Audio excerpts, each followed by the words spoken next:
Hello guys, this is Arpan Patel from College Dunia. So College Dunia is one of the India's most leading education portals catering to students, partners and education industry players who are seeking information on exams, cutoffs, student reviews or applying to colleges. The university in focus today is the Auro University of Surat. Auro University is a private university located in Surat city of southern Gujarat. It was founded through the Gujarat Act number 25th of October 2011. It has been developed and promoted by the GHM group of hotels.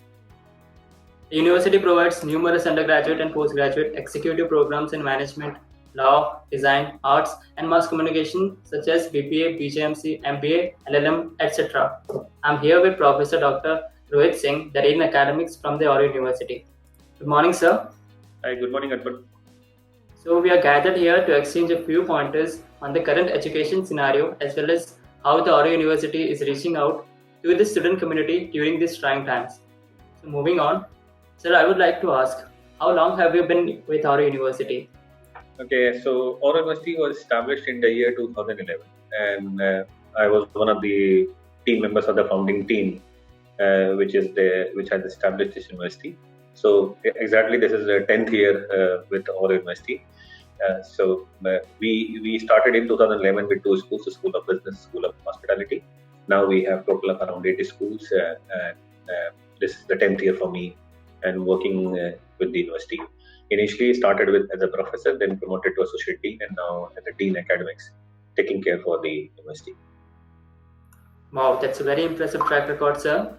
So the next question is, what made you choose this sector of the industry? This education sector.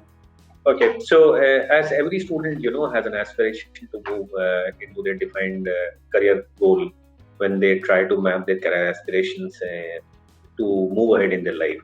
And normally, when you choose the program or the course, you try to define which line you're trying to move. So there were 2-3 options which I decided to take into consideration to get moved towards my aspiration. One was that I will be looking forward to do the chartered accountancy. Second option was that after my graduation and my master's program, I will try to enter into the armed forces through CDS. And then the third option was that simultaneously I was pursuing my master's program and then enroll myself into the PhD program. So the objective was that if I could not move to the armed forces, or if I could not land up into the chartered accountancy program, which I never undertook after foundation when I cleared it. But then I decided that because I am coming from the family which is having all teachers in it, so my mom was a teacher, my father was a teacher, my all uncles and aunts, they are a teacher, and I have seen academies grown in my blood from the very initial phase. And there are people who are working into the university at a higher position up to the vice chancellor's level. And they were my, kind of role model with me when I was studying during the course of my time. And there I decided that this is also one of the good options because I have seen very fantastic teachers in my life who have really moved the life of the students. And there I felt that this is also one of the most powerful professions which an individual can choose. Now remember, when you land up into a career, there are two options. One is either you land up by chance or you land up by choice. For me, landing up into academics was by choice. And that is where I feel very happy about it. And this is what I tell to every student, that never try to go only on a single track. Try to create too many parallel tracks, and you will try to evaluate the pros and cons of each track and find it out how it is going to be helpful for you in moving towards your career life. And I'm very happy at this point of time because this is my 20th year into the academics, and I feel personally blessed and privileged that I always interact with a lot of the students. I feel happy that I have made change into their lives also. And it is not always that you are providing the resources for the people to help you, but it is sometimes that you have to move along with your students. And this is where the difference comes when the faculty members, the teacher anywhere across the world, they move along with the students. The kind of confidence they get, it is beyond measure. And that is the most important factor in which I felt that academics is one of that profession which I can take on. And by seeing it, how my parents, how my relatives were interacting with the students when they come at home or when I visit them in their offices, in their college and university, I felt that it is one of the most respectable job which an individual can look into. Every job, every profession has their pros and cons. They have their own powers associated to it. and they have their own ways of movement in life. But this is where I felt that it has very much, defined path with known results. The only objective is that you, as an individual who's walking on that path, should be very clear what you're trying to do. So, and that is the most important factor which defined me, that this is what I really want. So, bringing a change in someone's life is one of the most important satisfaction which you get, which cannot be measured in terms of money, which cannot be measured in terms of position. And the kind of satisfaction which a student gets once they move into their life and once they realize that the kind of education they have got, they really feel thankful to us as a community of teachers. And I really feel blessed to be a part of this community. So, sir, hearing this makes me feel proud that you are a part of the education industry, because people like you is what makes the sector very, interesting and worth, furthering the career in. So, moving on, sir, the question is a bit related to the previous one. What are the key decisions that led you to your current position? I mean, how did you become a team? From this massive experience of teaching. Okay, so for a faculty member to move, there are two simultaneous paths which a faculty member wants to pursue with, and they both will lead to a career goal which you as an individual is trying to fix. So when I started the career, it was more like a lecturer, reader, and professor. Later on, there were changes suggested by University Grants Commission, and then you become assistant professor initially, then you associate, and then professor. So I moved from lecturer to reader, and then to associate, and then to professor. So I have seen those two phases, and those two phases were equally good. The first one was equally good, and there was a big difference in terms of the salary which the University Grants Commission has proposed, and which has really made many students at that point of time start thinking that yes, academics can be one of the options for them to move into as a career. When you move, you always look for a good job. That is the ultimate goal of any individual who is moving into. But along with a good job, you need to see what you can contribute into that job. And that is what will define the satisfaction level in you as an individual who is going for that job.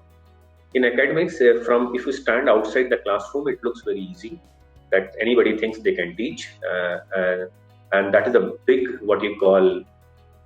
no. From my side to anyone, don't look from outside. Try to get into it and feel how you can do it. And it is like testing the waters. Teaching a 60 students in a class, or 30 students in a class, or 100 students in a class itself requires a lot of preparation. And if one is confident enough that yes, they can enter into the class and they can interact, they cannot teach. Teaching is one aspect. You have to manage them for 1 hour, 2 hour, 3 hour, 4 hour class, whatever is assigned to you. And in that interaction and teaching process, you make them understand what you're trying to tell them. If that is a knack you are having with you, that will help you to move upwards very, confidently. And what I have done is that it is not what I know that I am going to teach to the students in the class. I should try to consider what the student want to know from me. So, and if you see the books which are available in the market, now we have Google, now we have online resources which are available, which will help us to give a real-time information which can be translated into the class to the students for better understanding. Initially, they were the books which were written 4 years back. You are entering into the class which is now into the 5th year, suppose. So book is already 5-year-old.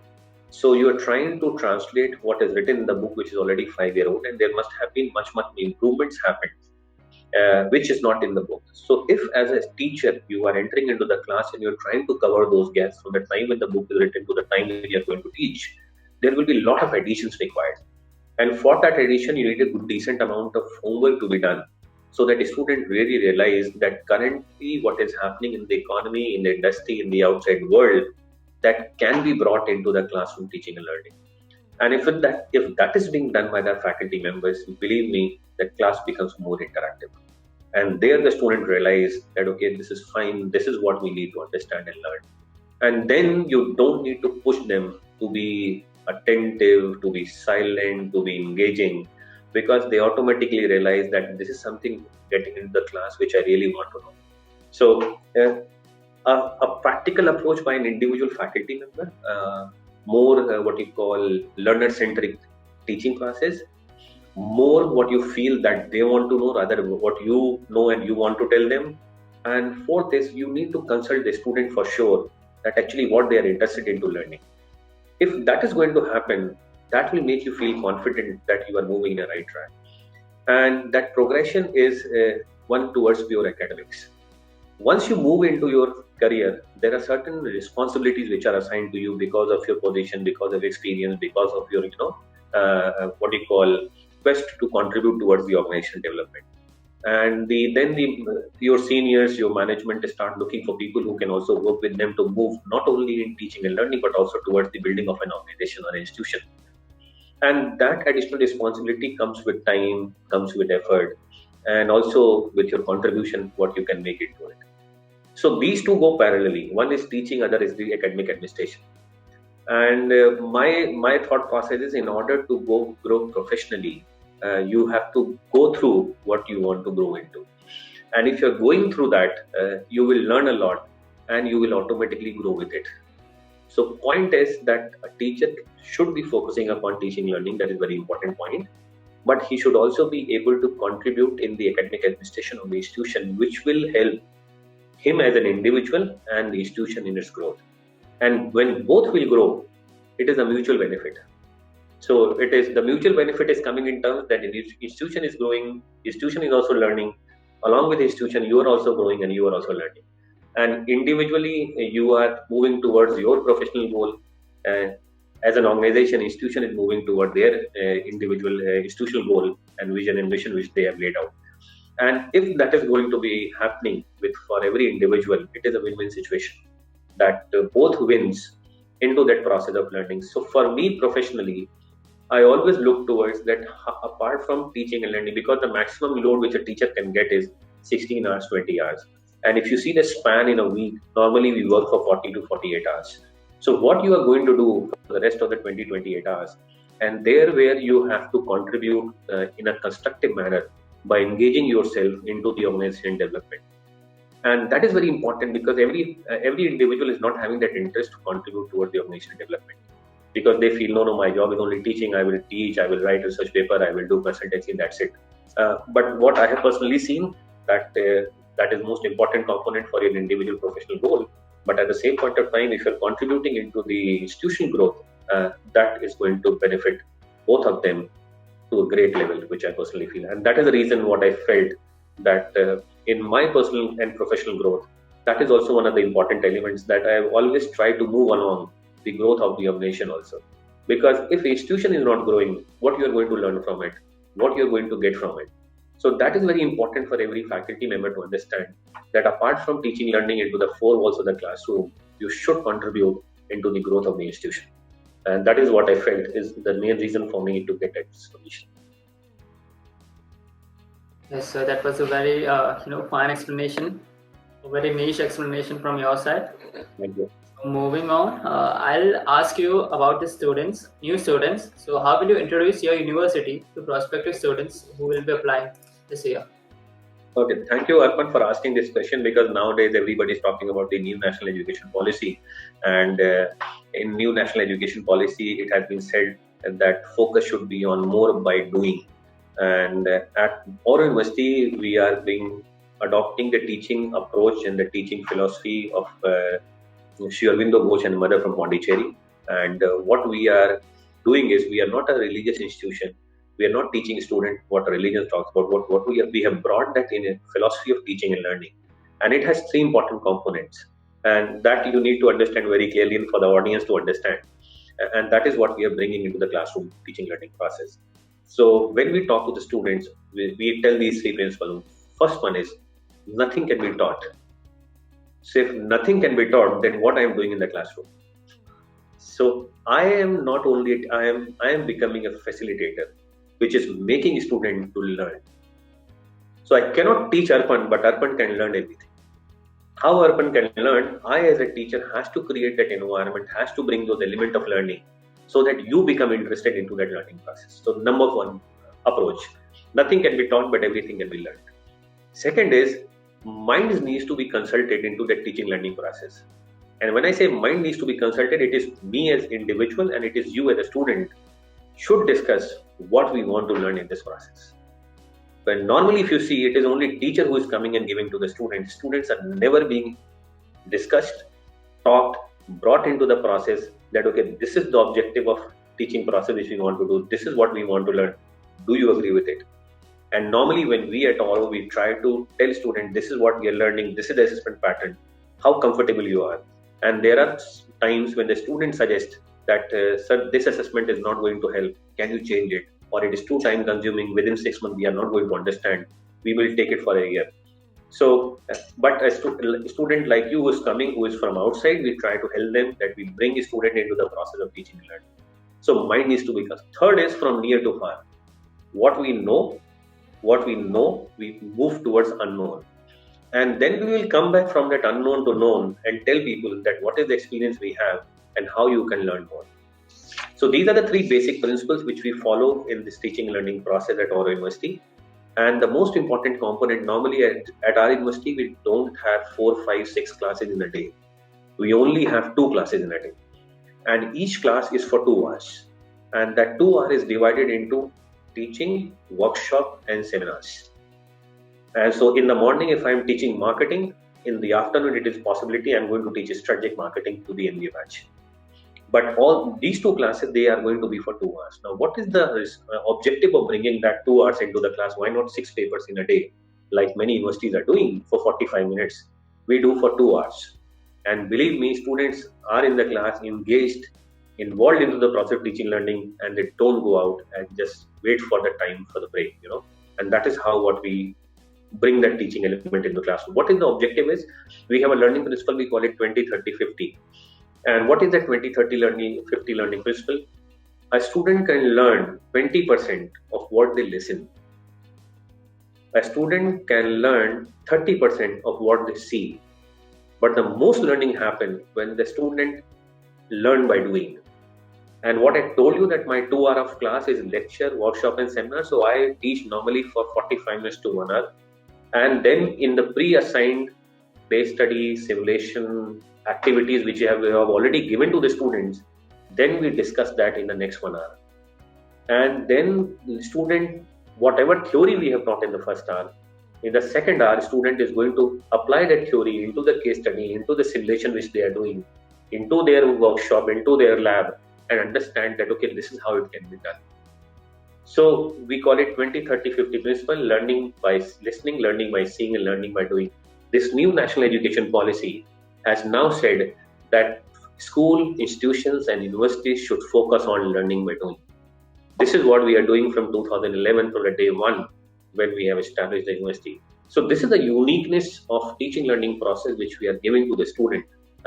And we always tell students, don't take admission if you're looking for getting a degree only. We will try to give you degree for life. Now, what is that meaning for? We will help you to understand, to learn, most important. And then we have the 4 aspects of education at our university. We say it is physical aspect, your physical well-being. It is your mental. If you see all the institutions and universities, they are focusing only on mental education. We are not. So second aspect is mental. Third is the vital. Vital means emotions. And if you see these days, now there are a lot of cases are happening of depression, anxiety, stress, and all those things. We also have well-established counseling and well-being center at our university, which help a student to understand those emotions through that vital education. And the 4th important component is the spiritual education, which we call it, or psychic education. And here is not that we are trying to tell you, okay, you read Quran, you read Bible, you read Gita. No, it is not like that. We are simply trying to tell you, try to become conscious of your own being. And if you can relate your outer being, which I as Rohit, and then there is an individual within me, and if I can relate the two, there is a good union happening, and that brings enlightenment among the students. So, and that is very important component. So apart from the mental education, we are trying to bring these 4 different aspects of components of education for the students into our teaching learning process. And I personally feel this is a great distinction, and this is a great, what you call, comparative advantage we are having as compared to the many universities and institutions which are running across India. So this is how I tell my new prospective students that what Oro stands for. Okay, sir. So I'll move on to next question. So, how does your university plan on dealing with this current crisis of COVID-19? Uh, a very good important question, Arpan. But from the day one, we have an inbuilt system of movement of all resources from day one 2011. I'm telling you, and that we have our own internal. We have not outsourced any servers, so we have our own servers. We have our own school of IT, and the people from IT team, they have built a learning management system which takes care for the attendance, for the examinations, for the evaluation. And we also have our own what we call another LMS. We call it virtual learning environment, which is called VLE. All the faculty members who are teaching at our university, they have been given the access for VLE. And VLE is where the faculty member can upload their lectures, notes, module handbooks, syllabus, videos, whatever they want. And it is available to all the students of their respective class at any point of time from anywhere. And our objective at that point of bringing VLE into the process was that we felt that in a class there are 60 students, but out of 60, only 45, 50 are present and 10 are absent because of any reason. So why those 10 should miss what has been taught in the class? And why these 50 later on look for resources somewhere else when we have our own resources? So what we have requested on the faculty members that they can upload their resources onto the VLE, which has a limited access. Limited means a login ID has been given to the students. They can log into their faculty's courses, go over there, extract a PPT, video, document, whatever they want, and they can do it. When COVID hit, it was not a big toll on us as teachers because we were already doing a learning solution along with all these things, which we call it a lecture capture solution in the university. So, which was already in place. It was by Impartus, and so LMS VLE in a lecture capture was there with us. We simply asked faculty members to either move to Zoom or to Google Meet, and they can conduct their class. The best part, I tell you now, what we have also done is faculty members don't have to take attendance. The students who have logged in onto Google Meet, we simply integrate it onto our LMS system, and the moment class gets over, all attendance are recorded over there. So we were already online, we were already doing many things by bringing into information technology, embedding information technology into our daily teaching learning process. And I always felt that is one of the most important tools for faculty member to enhance the experience of teaching and learning. Because many of us feel it is a limitation, I don't know, and why somebody is asking me to record my lecture when I'm already teaching in my class. Think from that point of view. Today you record your lecture, after 100 days you have 100 lectures. Upload those 100 lectures, and apart from only teaching 60 students, you can teach 600 students. So understand the breadth of the exposure which you are trying to give to that teaching learning process if you have all those facilities with you. And for us, COVID was not a setback because we were already doing from so many years. Rather, it has increased our confidence that yes, we were moving in the right track, and we have implemented few good things which can be used for better teaching learning process. So this brings to my next question. What is the most unique feature of a university? Do you think this is the only unique feature that a university? Yes, I can what you call vouch for it. I can also see that we focus on a very unique teaching learning process. We call it integral and transformational learning to make a student comes as a learner and they graduate as a leader. So our vision statement is premier university for integral and transformational learning for the students, and we try to transform the student from learner to leader. And the purpose of saying is premier for us is not number one. Premier for us is ever growing, ever evolving university. So even if you become number one, you are not going to stay over there. Someone will come and push you, and they will become number one. So we want to grow every day, every hour, every time, to become a good, responsible university into the teaching learning process. And we have the approach of integrated transformational learning. As I told you, we have 4 aspects of education. That is physical, mental, vital, and spiritual. That is helping students to transform from their current state of being a student to become a leader in future. Whether they go for a corporate job, whether they are doing their business, whether they run their NGO, they should become ethical and responsible leader into whatever domain they are. So we are not only telling them that yes, you should have a good salary, it is a required process, But yes, along with that, you should be responsible enough to take care for other people who are working with you. So that is, I feel that no other university is focusing in this terminology for being an integral and transformational university. That was very well said, sir. So I wanted to ask, how does the university fare in the innovation sector from the student end and the teacher end both? Okay, so innovation here I considered from 2-3 different points. One is innovation of teaching and learning process. So and this innovation in teaching and learning process is that we have defined that okay, faculty member has to teach 2 hours, and there must be suppose 1 to 10 topics which needs to be taught, but faculty member can teach 4 more topics. So syllabus is not limited only to what is being defined as a standard syllabus. We have moved from that standard syllabus and we said it should become more comprehensive and try to bring new aspects without compromising on the basic standards. So that is the innovation feature which we have brought into the syllabus. So minimum is defined, maximum is not defined. You can teach whatever you want beyond that minimum also. Where many of us restrict ourselves, okay, we feel okay, 1 to 10 is the only topic, and we forget that okay, 11, 12 can also be taught. So we have brought that innovation into our syllabus curriculum framework process, where we tell people to look into that. Second is we also have a student, very big independent Center for Innovation and Incubation at Oro University. We call it Oro Innovation and Incubation Cell. What recently, in 2018, Government of Gujarat has granted the fund to Oro University to the extent of 1 crore rupees, and University has pledged to give a matching grant of 1 CR for the student startup and innovation policy. And there are around 19 projects which has been approved by the university under the SSIP for taking ahead to the next level of converting from ideas to the business model. And these students have been supported in terms of the resources which are provided, in terms of the basic seed money which they need, because Government of Gujarat has also given that fund. And we are encouraging students by taking entrepreneurship and innovation as one of the optional papers under the choice-based career system which we have brought. So there are students who, it is possible that their work is studying in the School of Law, and they have a thought process that why we can't bring some kind of innovation in the process of hearing which is happening in the courts. And that is again a change which they are looking forward to bring in. There is a student from the School of Hospitality which has who has developed a drink for boosting the immunity 1 year back, and that has been done from the natural extracts. We have supported her, and she has moved on to create her own business model.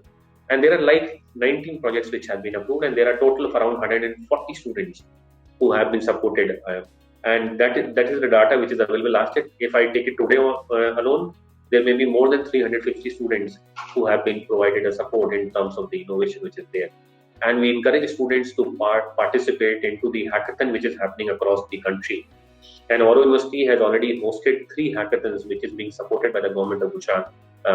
One was on the smart city projects, other was on the industrial innovation which is happening, and third one was the student startup ideas. So we have already shown our strength in terms of providing the basic support in terms of the education system towards innovation, incubation, and entrepreneurship.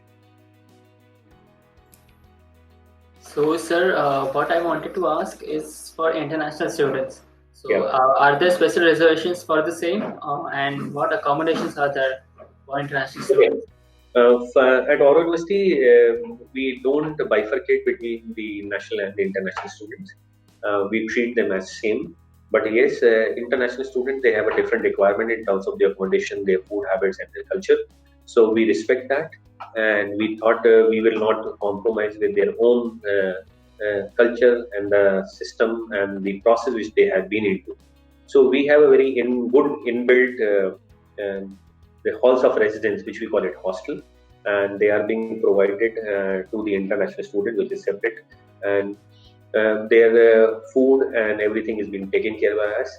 We have a dedicated office in the university which is taking care for the FFRO procedures for the students who wish to come to our university study. Currently, we have students from USA, we have students from Nepal, and we have students from Iran. And we are looking forward to move towards the other countries also. where we can have a similar, requirement from the students also. Because at some point of time, we feel that people should be invited to see and understand what we stands for and what we really want to do in terms of the academics. So yes, separate facilities have been provided for the international students. And as on date, we have around 24 international collaborations with the different universities from Italy, USA, Spain, Malaysia, Thailand, and even we have collaborations in what we call Teesside in UK also, specifically University of Northampton, University of Teesside, University of Emory. We have also a collaboration with University of UMass Lowell, University of South Carolina. These are the universities in which we are already tying up with. Even we with South Korea also we have a collaboration. So where a student have a possibility of going for a semester abroad program, or even they are looking for a training program. So 2 years they study here, 2 years they can study abroad, and they can earn a degree from there. And that is very important aspect which we have brought into this university, that we feel that sometimes students, once they become more aware by going into the particular program, they look for some international exposure, and these training programs really help them to move towards that goal. So, sir, my next question is, how to encourage critical thinking and important core values of all the university individuals? Okay, so what you will see nowadays, we are talking about Industry 4.0 and Curriculum 4.0. And what you will see that a lot of industry on how the Curriculum 4.0 can be developed. And recently there was a survey by National Human Resource Development Network, which said there are certain key skills which are required among the students if they are ready to work in Industry 4.0. And what we have developed it, we have suggested faculty members to bring that aspect into their curriculum, and we have said we now have a Curriculum 4.0 in order to match the skills required for Industry 4.0. Few skills I will just quickly like to tell you that there is a focus on integration of data communication and technology. There is also focus on solution orientation and problem solving skills among the students. How students can deal with the change and uncertainty. Basically, it is focused on unstructured situation. How a student can work in team and can be people oriented. So soft skill, communication skill, and people's skill, these are required in the academics also for the student to learn.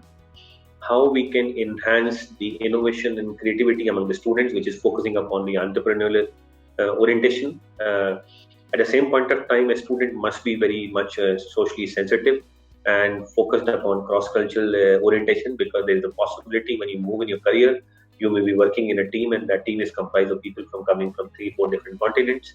So how you should be sensitive towards their social requirements and how you can move in the cross-culture organization, that is very important for a student to understand. We also focus upon self-awareness and self-development, which is related to managing self, and that is what I was talking to, that vital and psychic education is very important component at our university. At our university, we have a choice-based credit system where we focus upon that a student who's studying in law can move on to study in hospitality management program also, because there's a possibility that a student may be interested in cooking also, but because he is in law, he cannot learn cooking. Vice versa, a student who is studying in liberal arts in psychology, he wants to also study about the cyber security, because he wants to understand the psychology of the people who are committing cyber crimes. So this is a cross movements which we have provided to the students, which focus upon the multidisciplinary and interdisciplinary approach. And that is what is needed, demanded by the industry. And that is what we have brought a change in our curriculum. And we are trying to map that Industry 4.0 requirement with a Curriculum 4.0. So, sir, my next question will be, how do you get in touch with students, and what is the general rundown of the events when you speak with them? So at our university, we have an open door policy. Any student is free to walk down into any of the offices of the faculty members. Yes, they need to take an appointment, that is there. But appointment means at least they pre-inform the faculty member they are willing to come and talk to them because of these reasons. So a faculty member should not be surprised by their coming in. But yes, faculty members are available apart from their normal class routines. So we have a university starting at 8 o'clock and we end at around 6 in the morning, 6 in the evening. So that is the breadth of space we provide to the students for any kind of interaction they want. And normally what we have felt is that a student looks for informal interaction with their faculty members apart from the classroom. So we have given that space to each faculty. Each faculty member has been provided with a separate offices where they can invite the students to have a one-to-one discussion and move forward. So a lot of counseling, a lot of mentorship by the faculty members happen during these off classroom timing. And we have seen that we have a program also, we call it mentorship program, where we have provided faculty members to the specific group of students.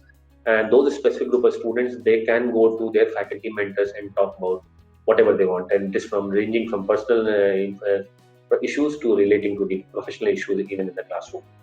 And that is very important because we are providing that window where a student can vent out what is going into their mind. Because in this high-tech world, we are talking very less with each other. And we have realized that if you give that opportunity to the student will come out and vent what they are going through, because then they feel, okay, somebody is listening to me. And that is very important element to bring out those emotions, because normally otherwise if it is suppressed, it is leading towards the depression and stress among the students. Yes, sir. So the final question that I'll be asking for today is, how would you like to address all the aspiring young minds on the challenges they'll be facing in the future? So one simple solution I always tell to my prospective students or those who are into the respective classes, they're looking forward for a higher degree in their life. Please prepare a good career map and try to see how you want to move in that career map. And when I say career map, please prepare a plan for 3, 4, 5 years and put resources required to fulfill that plan. Because sometimes I say, okay, fine, after I complete my BCom, I will do CA. And once I will complete my CA, I will do MBA. And you never know that during the final examination, you will fall ill and you will not be able to do the exam. So what if option number 1 doesn't happen? Can you move to option number 2? And we as a student are very what you call reactive in nature. My suggestion is please become proactive. Prepare a good career plan. Try to fix the timeline. That okay, fine, after 3 months of time, I will do this. Then I will acquire this skill. Next 3 months, I am going to do this course. I am going to get this skill. Many of us, even we as a student, have never been guided by our parents in this direction. So you all are blessed. You are living in a world where the informations are available freely, and you can seek those information, bring that into process. So please do make a good career plan with the timeline decided, and try to take into consideration 2-3 alternatives which are best suitable to you. It should not be what is suitable to your parents and what is suitable to your friend. Please don't make your career choices based on the recommendation. You can take a recommendation, it is free, no doubt. But you should not make a career choice based on the recommendation what other people think of you.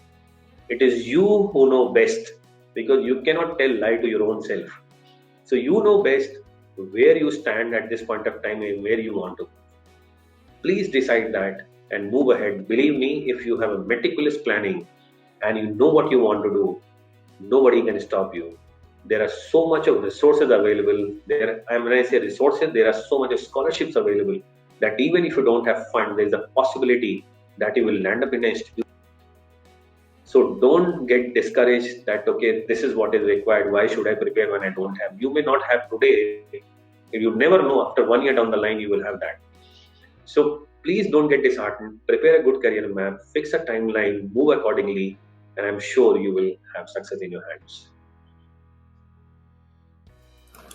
So, sir, the answers you have given, you have beautifully given answers to all of my questions, and they were very inspiring.